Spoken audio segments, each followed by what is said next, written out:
ஒரு தடவை சேர்ந்து அப்படியே ஆத்துல வருது. ஆத்துல அது வர்றப்போ அந்த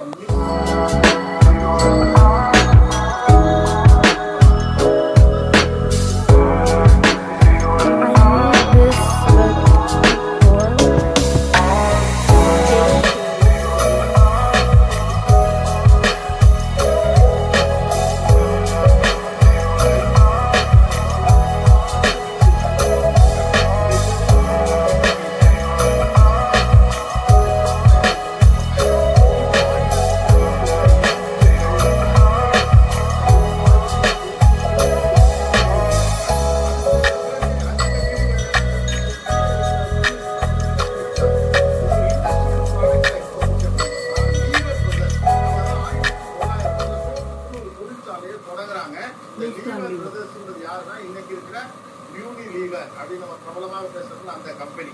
இதே கம்பெனி தான் 1916 இந்தியாவில் ஹிந்துஸ்தானோட ஒரு கொலாபரேஷன் மாதிரி ஒரு ஃபேக்டரியை ஸ்டார்ட் பண்ணாங்க.